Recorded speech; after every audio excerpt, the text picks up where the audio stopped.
이 사실 미국이 사실 한국보다 지금 더 사교육이 좀 더 심한 것 같아요. 아 그래요? 네, 오히려 제가 그래요? 전혀 몰랐었던 사실인데. 미국의 백인 좀 상류층 사람들은 오히려 한국의 그 사교육 시스템을 좋아해서 한국 학원으로 보내는 사람들도 많아요.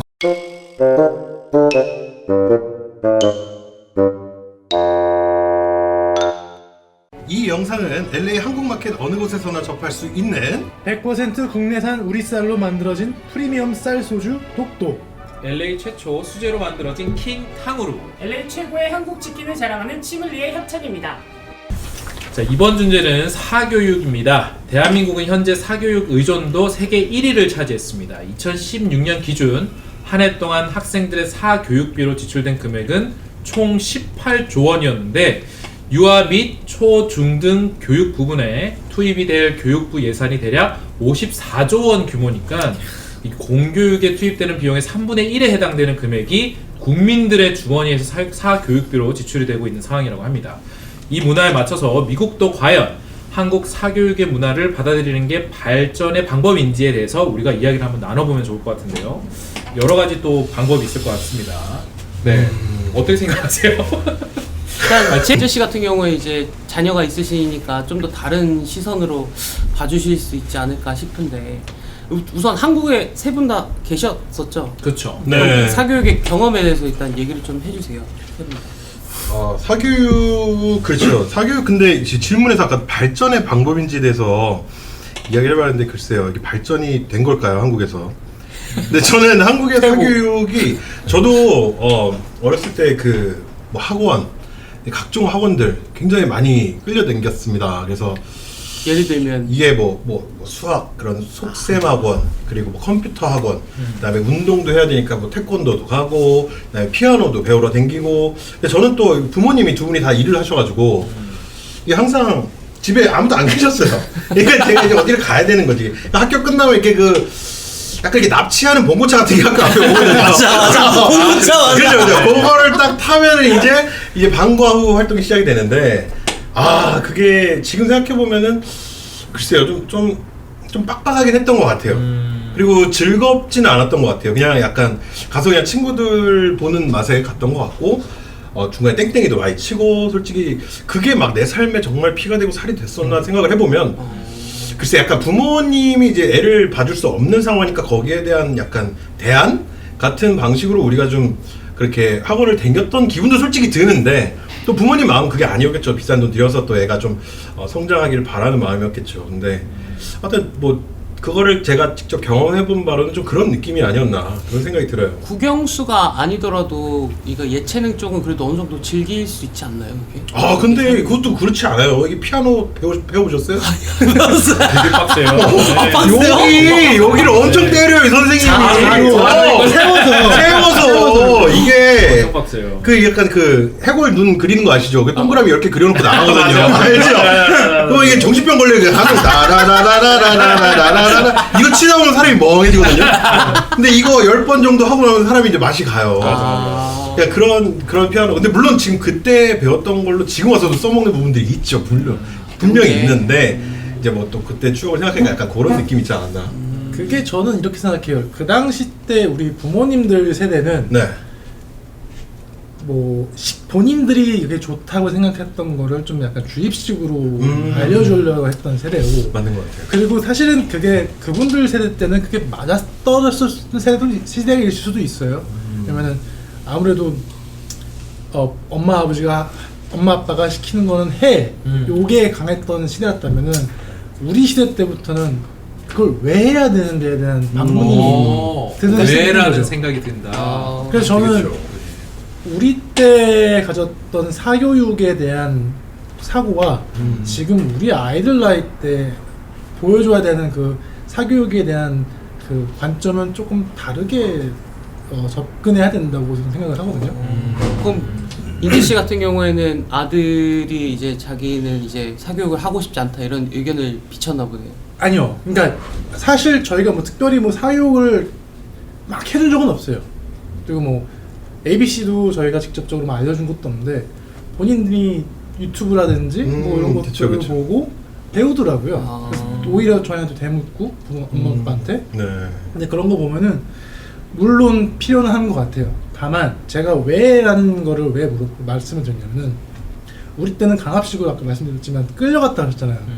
이제는 아이들이 이거를 왜 필요로 하는지 본인이 느끼고 그거를 납득이 되는, 물론 그 친구들 시선에서 납득을 이해시키는 게 중요하겠지만은 이게 왜 나한테 필요한지 그거에 대해서 그 아이들에게 알아들을 수 있는 방식으로 설명을 해주고 네, 그렇다면은 이제 사교육에 대한 투자를 해도 되지 않을까. 근데 말씀하신 게 맞긴 한데 굉장히 이상적인 것만 말씀을 좀 하신 거예요. 좋은 점, 아, 좋은 점. 네. 사실 이게 이렇게만 흘러간다면은 뭐 사교육이 사실 필요가 없겠죠. 근데 그쵸. 우리가 사실 사회가 그렇지가 않은 것 같아요. 아무래도 동료 바로 옆에 있는 친구들이랑 비교가 되고 같은 한 반에서 이 친구는 지금 여기를 다니고 있는데 나는 지금 안 다니고 있으니까 뭔가 소외가 되는 것 같고 그런 당하니까. 것들이 있다 보면 아무래도 좀 뒤처지지 않기 위해서 저희들이 좀 더 사교육을 좀 더 적극적으로 하지 않을까라는 생각이 드는데, 저는 오늘 방금 제가 질문을 읽었긴 했지만 이 사실 미국이 사실 한국보다 지금 더 사교육이 좀 더 심한 것 같아요. 아, 그래요? 네, 오히려 제가 그래요? 전혀 몰랐었던 사실인데. 미국의 백인 좀 상류층 사람들은 오히려 한국의 그 사교육 시스템을 좋아해서 한국 학원으로 보내는 사람들도 많아요. 아, 그래요? 어떤 학원이 있죠? 근데 제가 아는 것도 그 C2라고 굉장히 그러니까 비싸요. 학원이 엄청 비싼데 제가 아는 분이 거기 지금 이제 어느 지점을 이렇게 담당하고 계셔서 얘기를 들었는데 정말 많은 부모님들이 엄청난 돈을 갖다가 주고 아이의 좋은 진학을 위해서 좀 투자를 하고 계신 거는 네, 이거는 사실이고. 네, 근데 그게 아까 저는 이할 씨 말씀대로 이게 약간 뭐 비교가 되고 상대적인 박탈감도 있고 그리고 부모님들의 조바심도 있는 것 같아요. 맞아요.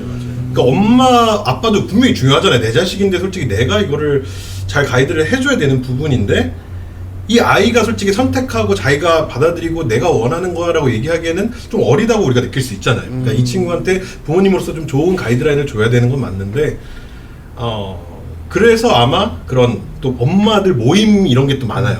우리 애는 요번에 여기 들어갔어요. 근데 해보니까 너무 좋던데요? 하면은 이 엄마들도 혹하는 거죠. 그리고 이걸 보내고 싶은 마음이 드는 거고. 그래서 경제적으로 좀 부담이 돼도 좀 그런 거를 시키는 부모님들이 많지 않은가. 이거 한인 사회 내에서 한인 사회도 그렇고 솔직히 이런 외국 커뮤니티는 솔직히 잘 모르겠어요. 근데 한국 분들은 확실히 그런 게 있는 것 같아요. 그럼 저는 좀 제가 사실 사교육을 하는 사람이거든요. 이게 어렵지만 아, 그래요? 그게 공통성이 없어요. 네. 사교육으로 지금 돈을 벌고 돈을 계신 벌고 있는 사람이라서 제가 없어지면 안 되면 안 공통성이 되네. 없는데 다시 가 이거. 사실 학생들이 저도 여기서 고등학교 중학교를 나오지 않았기 때문에 그러시구나. 정확히 어떤 상황인지는 잘 모르겠지만 저는 음악을 또 전공을 했잖아요. 근데 음악을 가르치고 있는 입장에서 보면 학교에서 음악이라는 과목이 아예 없대요. 왜요? 너? 고등학교, 중학교가 아예 없대요. 그래서 그거를 사교육을 통해서 아이들이 배워야 되는데 그렇지 못한다면 바로 그냥 대학교를 가서 음악을 접해야 되는데 그러면 애들이 너무 당황스럽다는 거죠. 그렇죠. 그래서 저는 여기에서 어떻게 보면 사교육을 일부러 조장시키는 것이 아닌가. 근데 지금 라는 생각을 또 약간 다른 게 느껴진 게 한국의 사교육 같은 경우에는 그 학교의 성적을 위한 교육이 어느 정도 있다면은 지금 하시는 음악 같은 경우에는 좀 더 다른 걸 가르쳐 맞아. 예체능은 그래도 좀 본인이 원하고 약간 내가 가고자 하는 방향이 좀 뚜렷한 친구들이 있으면 이건 좋은 것 같아요. 이건 약간 조금 다른 이로운 거네요. 근데 진짜 이로운 주변에 사교육. 약간 고등학교 때까지 나는 아직 커서 뭐 할지 모르겠는데 하는 친구들이 진짜 많거든요. 근데 그런 친구들한테는 일단은 부모님들이 해줄 수 있는 게 그러면 일단은 대학을 목적으로 해보자. 괜찮은 대학을 목적으로 가보자라는 거밖에 없더라고요. 보니까 그냥 대학 가지 말고 기술을 배워라 하시는 부모님들도 분명 계시지만 일단은 좋은 학교 가서 그래서 주변에 좋은 친구들이 많이 생기고 그 네트워크 안에서 뭔가 너도 아이디어를 얻지 않을까 하는 이런 생각을 많이 갖고 계시니까 어떻게 해서든지 좀 약간 그래도 수준이 있는 학교로 우리 애들이 보내줬으면 좋겠다 하는 마음에 좀 그런 엑스트라 수업들을 많이 좀 권하시는 것 같아요. 근데 예술적인 거나 체육적인 게 어느 정도 더 비중을 많이 차지할 때가 있더라고요. 입시를 가는데 우리가 뭐 흔히 얘기하는 최고의 대학이 뭐 하버드, 뭐 스탠포드 이런 데서도 공부보다는 이 학생이 외부 활동을 어떤 것들을 했느냐가 이 학생의 합격이 되는지 불합격이 되는지에 대한 여부가 굉장히 크더라고요. 아, 그럼 사교육 같은 맞아, 것도 맞아. 다 이제 여기 뭐라 그러죠? 그 학교에서 내는 거 뭐라 그러죠? 그 원서 낼 때도 이렇게 네, 넣을 수가 다 있는 거예요? 넣어야 돼요. 아. 그리고 학교에서 막 밴드 활동 같은 것도 맞아요. 엄청 네. 가산점을 받고 뭐 교회 활동이라든지 교회 활동도 들어가요? 오르거네이제이션에서 있던 그런 활동도 이름으로 들을 수가 있죠. 오. 그래서 오히려 미국이라는 사회가 좀 조장하는 것이 아닐까라는 생각이 좀 들어요. 그래서 오히려 조금은 지금 주제에 맞는지 모르겠지만 발전의 방향보다는 어떻게 하면 공교육을 좀 더 발전을 시킬까. 아, 그게 또 맞는 네, 시선이기도 오히려 그게 하네. 조금 더 나은 방법이 아닐까라는 생각이 좀 들어요. 네. 그러면 이제 인재 씨 같은 경우에는 사교육 이제 아들과 따님 있잖아요. 네. 그거에 대해서 좀 저도 사교육을 하실 굳이 본인이 부모가 추천해 줄 수 있겠죠. 근데 내가 이걸 하는데 너무 지겨워, 재미가 없어, 아예 관심이 없다라는 게 본인이 확실하면 저는 거기에 대해서 빨리 접줄 줄도 알아야 된다고 생각을 해요. 대신에 자식들한테 얘가 어떤 거를 관심사가 포커스가 돼 있는지 그렇죠. 그거를 많이 최대한 제공해 줄 수 있는 능력은 가져야 된다고 생각하기 때문에 그렇게 좀 여러 가지 보여줄 줄은 알아야 된다라고 생각을 하죠. 근데 생각해보면 어릴 때 부모님 권유로 시작을 했다가 끝까지 못 가고, 그러니까 끝까지 가본 적 혹시 있으세요? 아, 그거를 이제 그러니까 메이저로 억지로. 잡아서 그러니까 예를 들어서 나는 하기가 너무 싫은데도 불구하고 부모님이 좀 포스를 해서 네. 혹시 해보신 적이 있긴 있죠. 있으세요? 네, 그게 근데- 근데 나중에 돼서 좀 도움이 된 적이 없으세요 혹시? 도움이 된 적이 있죠. 있어요? 네. 아, 그러면은 도움이 된 적도 있는데, 이롭네. 그러니까 제가 말하는 게 부모님이 무조건 시킨다고 그걸 강압적으로 한다는, 그게 시킨다고 무조건 안 된다는, 안 좋다라는 건 아니고, 물론 부모님들이 뭐 저 같은 경우 수영이랑 태권도를 했었는데 네. 꽤 잘 해가지고 나중에 아이들 수영도 가르쳐주고 강사도 하고 했었어. 운동선수 느낌이 나요. 그런 것도 생각해보면은 물론 이제 부모님한테 받은 혜택도 있지만 네. 그래도 뭔가 내가 내 업을 찾을 때 나중에 뭔가 내가 주도를 갖고 찾는 거에 좀 더 사람이 살아가는 데 도움이 되지 않을까 라는 생각을 저는 좀 많이 하는 편이에요. 근데 저는 이 이야기에 조금 동의가 되는 게, 저는 초등학교 6학년 때 이 음악을 하고 싶었어요. 저는 기타를 그때 이제 처음 알게 됐고 이제 기타를 연주하기 시작을 했는데, 부모님은 이게 싫은 거죠. 이게 한 1, 2년 하다 말 줄 알았는데 제가 중학교, 고등학교 막 밴드 생활하고 학교를 그만두겠다 막 여기까지 가니까 이게 부모님 외국에 오는 거죠. 너무 극으로 이거는 말이 안 된다. 굳이 취미로 왜냐면 저희 아버지도 이제 뭐 연극 연출을 그 서울예전에서 연극 연출 전공하시고, 엄마도 성악을 전공하시고 저한테 그런 피를 주셨거든요.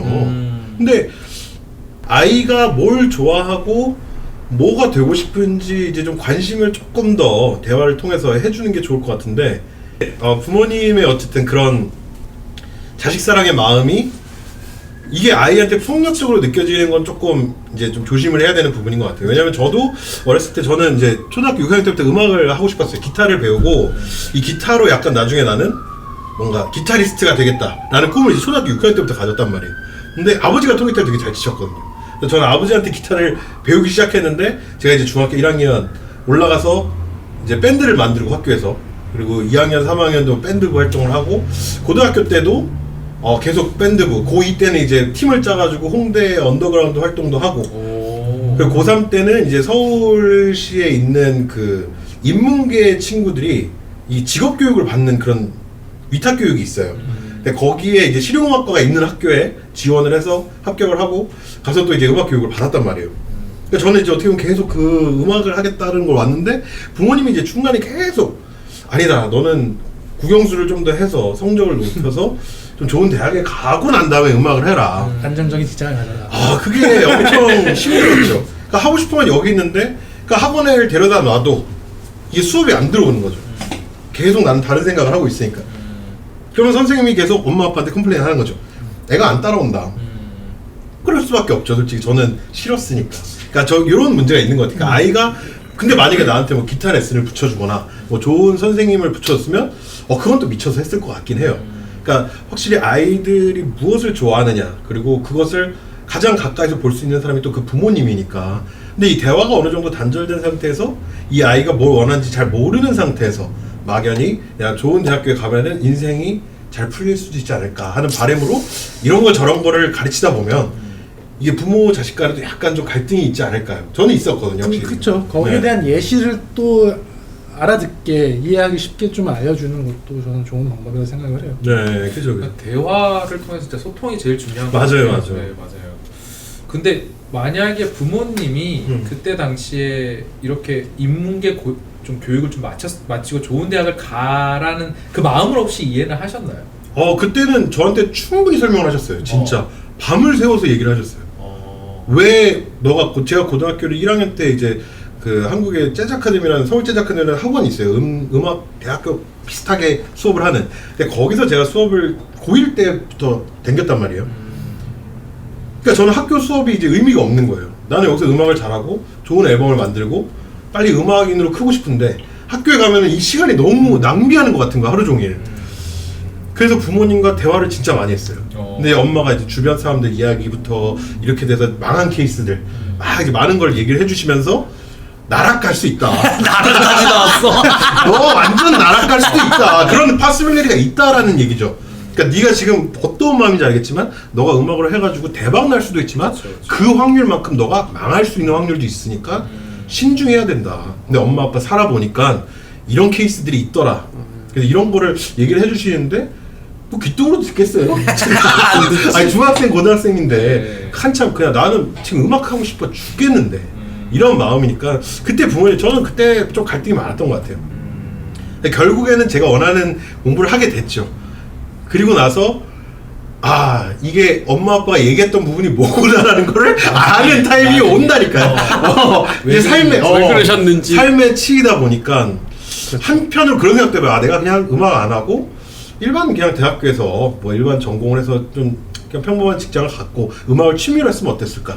막 이런 생각도 해봐요. 근데 솔직히 그 시절로 돌아갈 수 없잖아요, 우리가. 그러니까 그렇죠. 돌아가서 다시 살아봐야지만 그 답이 나오는 건데 우리가 지금 이미 여기까지 왔는데 저는 그냥 괜찮았다 그런 생각이 들고 제가 또 스트러글 하면서 강해진 부분 그리고 또 세상을 살면서 익혀가는 나만의 또 노하우들이 있기 때문에 지금 부모님이랑 얘기하면은 괜찮아요. 근데 그 당시에는 좀 그런 갈등이 있지 않았나 생각이 들어서 사교육이 필요한 친구들이 전 분명히 있다고 생각해요. 네, 이게 저처럼 원하는 게 확실했고 저는 막 부모님한테 엄청 투쟁했거든요. 제가 하고 싶은 거를 하게 해달라. 근데 만약에 이런 게 없는 친구, 제 친구들도 중에 없는 친구 진짜 많았거든요. 엄청 많아요. 엄청 많아요, 생각보다. 뭘 해야 될지 모르겠고 골이 없는 애들. 맞아요. 네. 그래서 하이스쿨 시니어인데 이제 졸업하면 뭐 하지? 그냥 보바집에서 일이나 할까? 막 이런 친구들 맞아요. 진짜 많아요. 맞아요. 그러니까 그런 친구들한테는 부모님이 어른이고 확실히 세상을 오래 살아본 짬으로 좀 이렇게 좋은 가이드라인을 줄 수 있지 않을까? 그야말로 하나의 또 다른 경험을 좀 심어주는 것 같아요. 맞아요. 아이들에게 이것도 해봐라 저것도 해봐라 다 한 번씩 해보고 그치. 너가 정말로 나중에 거기다가 패션을 쏟을 수 있는 것을 맞아요. 선택해서 한번 쭉 해봐라라는 거 같은데 부모의 역할은 디렉션을 주기보다는 여러 가지 옵션을 보여주지 맞아. 이게 좋은 말인 것 같아요. 그래서 여러 가지 이제 교육을 시켜줘 보는 것이 조금 그쵸. 정답이다. 그리고 정답은 아니에요. 네. 내 생각에 정답이라는 건 없고 살면서 해답이 나오겠죠. 나한테 혹은 우리 아이들한테 맞는 해답이 있을 건데 그거를 너무 제 3자 입장에서 부모 입장에서 너무 강요를 한다는 건 좀 아닌 것 같고 여러 가지 옵션을 보여줄 줄은 알아야 되죠. 그렇죠. 그런 것 같아요. 네. 마지막으로 발전의 방법에 대해서는 아까 다들 얘기를 해주셨었나요? 발전의 방법은 저는 그냥 그러니까- 그런 것 같아요. 일단은 만약에 부모님과 아까 소통이란 좋은 말씀을 해주셨는데 이 충분한 소통 가운데 우리 아이가 원하는 바가 무엇이고 우리 또 부모님이 원하는 방향이 무엇인가 이거는 정말 많은 대화가 필요하다고 생각을 해요. 왜냐면 인생이 걸린 문제이기 때문에 아이도 인격체로서 굉장히 자기 삶에 대한 욕심이 있거든요. 근데 부모님이 그냥 가라는 대로 했다가 왜 그런 사례도 있잖아요. 예를 들어서 뭐 의대에 갔어. 졸업장 엄마한테 탁 던지고 자동차 수리 배우러 가는 친구도 있단 말이에요. 진짜로 그런 케이스가 있기 때문에 이 꿈을 부모님이 어떻게 보면 내가 그때 그냥 이 아이 밀어줄 걸 이런 후회하는 포인트가 올 수도 있단 말이죠. 그러니까 충분한 대화를 통해서 우리 아이가 원하는 게 무엇인가, 그리고 부모님도 솔직히 내 주머니 사정이 이거 굉장히 사교육이 비싸거든요. 우리가 지금 삶에 한 달 벌어 한 달 사는 라이프가 LA에 정말 많잖아요. 근데 그거에 엑스트라로 뭐 몇백 불, 많게는 몇천 불까지 써가면서 이거를 이 친구의 성장을 위해서 부모님이 어떻게 보면 투자를 하는 거, 굉장히 리스크를 감당을 하는 건데 그것도 충분한 대화가 필요하지 않나. 정말 허튼 돈을 썼다가 부모님도 후회할 수가 있다라는 거 반드시. 네. 부모님들의 이런 돈 많이 쓰는 거에 있어서 이한 씨는 적극적으로 동의하는 바인가요? 너무 행복하죠. 한국이라 하는 것 자체가 일단은 비즈니스이기 때문에 그렇죠. 1불이라도 올려야 돼. 인플레이션 땡큐. 생각해보니까 이한 씨 같은 경우에는 예체능에 관련된 혹은 예술적인 거에 관련된 그쵸. 거기 때문에 맞아요. 그거는 공교육에서만 하기는 좀 어렵지 않나요? 아무래도 지금 저도 여기서 중고등학교를 안 나와서 그 커리큘럼을 잘 모르겠는데 없다고 하니까 사실 진짜 꼭 필요한 것 같아요. 이런 음악으로서의 사교육은 저도 제가 그래서 고등학교 다녔을 때 학교에서 교내 밴드라든지 마칭 밴드 혹은 뭐 특정 학교들은 무슨 연극학과 뭐 동아리 같이 맞아요. 있었지만은 성악이나 이런 걸 전공으로 했던 과목은 없었던 것 같아요. 맞아요. 그렇죠. 보통 아이들이 여기에서는 오케스트라 혹은 합창으로 많이 하고 있거든요. 합창. 네, 합창. 그렇죠. 그렇게 해서 이제 서로 뭐 리더십도 배우고 여러 가지 자기의 파트도 배우고 하면서 그런 것들을 또 대학에서 어떻게 또 평가하는지 이런 것들도 다 있더라고요. 어플리케이션을 쓸 때. 그래서 그렇죠. 저는 기타 레슨을 많이 하는데 정말 취미로 배우세요. 그러니까 여유가 있으셔서 그냥 엑스트라로 그냥 취미로 해보겠다. 기타는 약간 진지하게 대학을 가겠다는 친구들은 많지는 않아요. 근데 확실히 클래식 쪽이나 뭐 이런 그런 방향으로는 부모님들이 이제 많이들 투자를 하시는 걸로 알고 있는데 그거는 필요한 것 같아요. 절대 학교 공교육에서는 대학에 갈 수준으로 이 친구를 끌어줄 수 있는 곳은 제가 봤을 때 없다. 네, 이런 생각이 듭니다. 그것도 아이가 만약에 나는 노래를 잘하고 싶어. 그러면 이제 이런 선생님을 붙여주는 것도 부모의 능력이겠죠. 사교육이라는 것도 사실 사회잖아요. 어떻게 보면 그 안에서의 그러면 그 안에서도 경쟁 사회가 될 수도 있고 아니면 협조적 사회가 될 수도 있고 그렇죠. 그 안에서 본인이 어떻게 배워 나가느냐, 어떻게 맞아. 성장하느냐, 그건 또 본인의 몫이기 때문에. 네. 쉬운 길은 아니에요, 음악이. 결론은 맞아요.